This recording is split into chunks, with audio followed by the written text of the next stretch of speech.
Donald Trump going scorched earth on his guilty verdict, and Joe Biden doing a victory lap on the left's successful lawfare campaign. The president telling millions of Republicans that they have no right to call the trial rigged. The American principle that no one is above the law was reaffirmed. Donald Trump was given every opportunity to defend himself. It was a state case, not a federal case, and it's reckless, it's dangerous, it's irresponsible for anyone to say this was rigged just because they don't like the verdict. The big guy then sporting a goofy grin as he ignored questions from reporters. Watch this. Mr. President, can you tell us, sir, Donald Trump refers to himself as a political prisoner and blames you directly. What's your response to that, sir? Do you think the conviction will have an impact on the campaign? We'd love to hear your thoughts, sir. Should he be on the ballot, sir? Oh, man. Before Biden's lecture on norms that the Democrats broke, Donald Trump went off on the verdict for about 40 minutes and says he's ready to fight.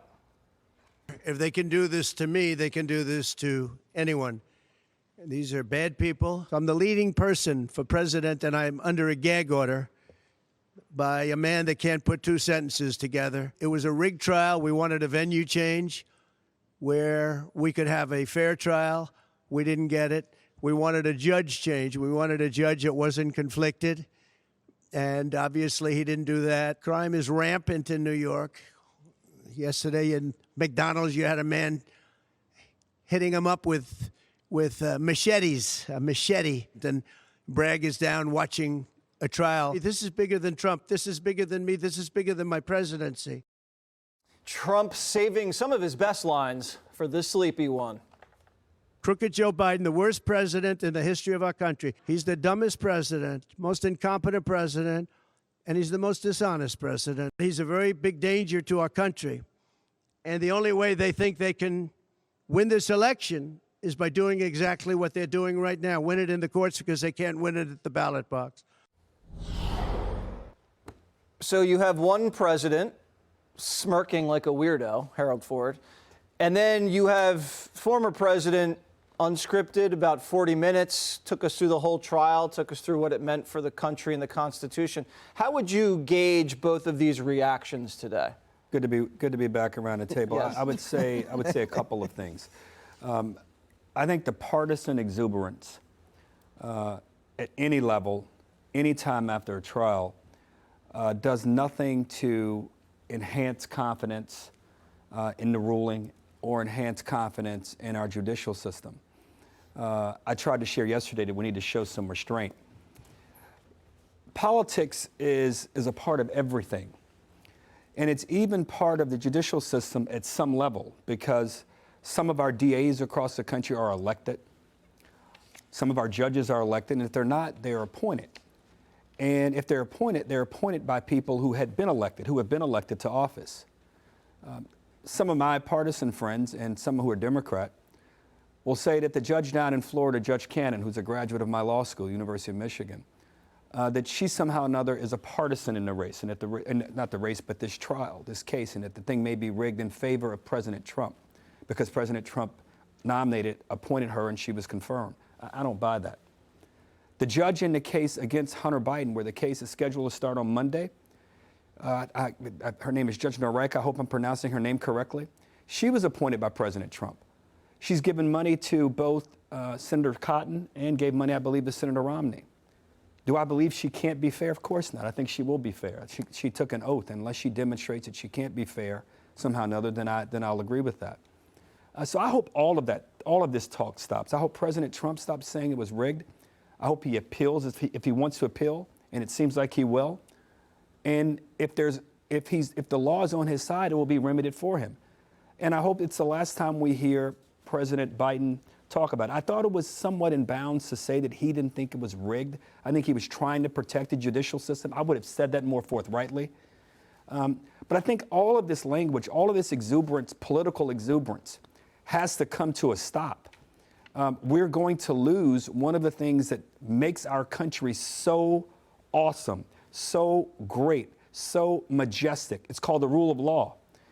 And Just because we don't like an outcome, and there have been outcomes I didn't like, doesn't mean that we should trash the system. You should use the system and employ the system to try to remedy what you think is a wrong. And if President Trump, who clearly believes the wrong decision was reached yesterday, he should appeal it, and he should appeal it with all the might and with all the resources that he has to ensure that the right verdict is delivered at some point. And if it's not Jesse in his mind, he has to accept it, because none of us are bigger than this thing called the United States of America. And the judicial system, I believe, is an important part of what makes us so unique. Well, Judge, you can say that we have a great judicial system, and we do, but you can also abuse the judicial system, and it makes it not so great. And some would say you're rigging it when you abuse it. You know, that's why we have appellate courts. Let me first say that I agree with Harold that partisan exuberance is inappropriate. As a DA, I would tell my prosecutors, if they came down from court, they got a conviction, I would say, no, we don't do this. Someone's life has been forever changed. Yep. Someone will probably lose their civil liberties. Something enormous has happened. So I agree with Harold in that regard. I totally disagree with Joe Biden. It was a state case, not a federal case, except you sent as an emissary, your number 3 from your department, to prosecute a crime of a local DA. And you know what? People weren't saying it was rigged because of the verdict. And in fact, I don't blame this jury. The jury did what they were supposed to do based upon the charges that were given to them. It was rigged because out of nowhere, a local DA told the jurors in a case that if you decide that there's a violation of the federal election campaign law or a violation of the federal tax laws, you don't have to be unanimous on it, but we can resurrect some dead misdemeanors and we can convict not just anyone, but a former president of the United States who was the #1 opponent of Joe Biden, who sent his main guy down there to help him get that verdict through. Look, this is a new time in America. There are tens of thousands of prosecutors out there right now licking their chops saying, you know what, we have crossed the Rubicon.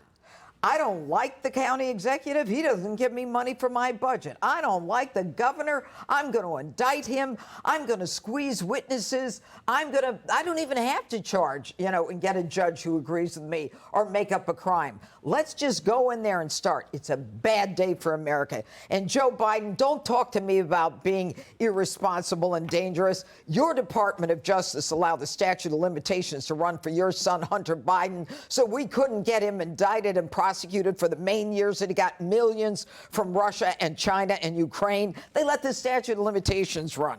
And it's only because of a judge who said, we're not going to let your son get away with a gun charge. But we'll see how that goes. We will. And we're going to see soon how that goes. It starts next week.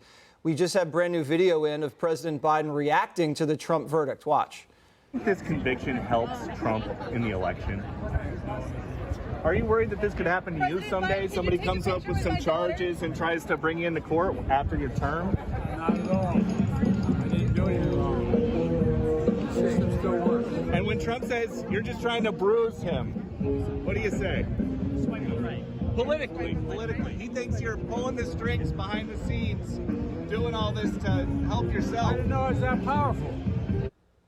All right, so Shannon, he's denying he had anything to do with it. He's also saying, if someone was to come after me after I finished up my term, wouldn't happen because I didn't do anything wrong.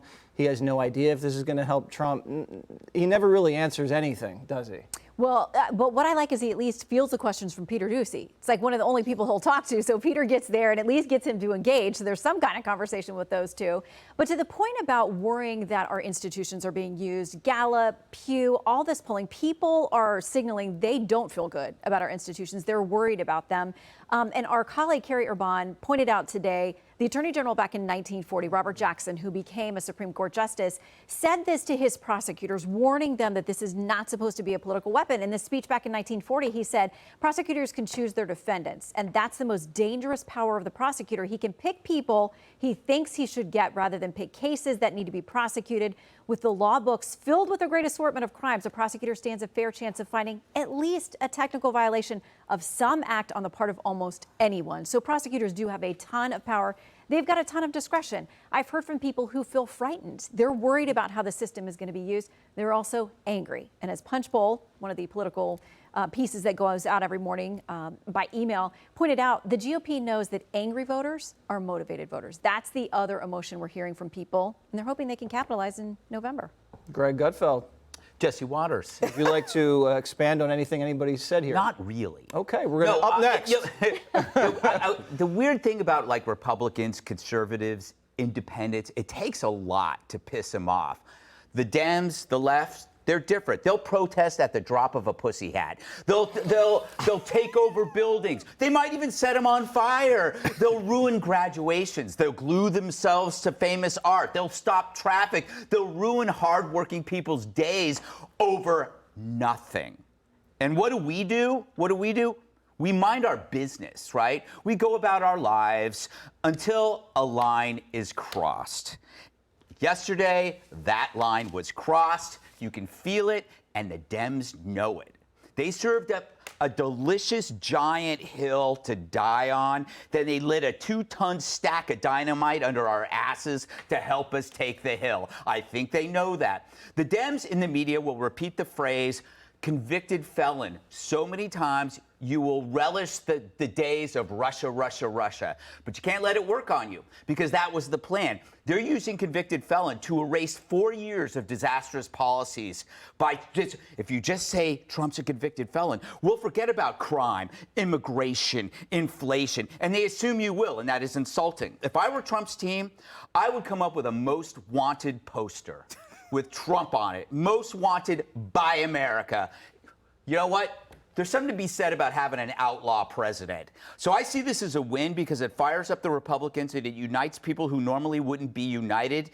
And it woke the bear, and the bear is hungry and it's pissed. Meanwhile, when you look at the Dems, where is their fire? They seem exhausted and they seem scared, and they should be, because the pushback is coming. And it's not from Trump. It's from everyone else who feels assaulted by the same crew who orchestrated 4 years of progressive failure. And now they expect to be able to repeat it by removing Trump from being a candidate. So after all is said and done, the Dems are stuck with Joe.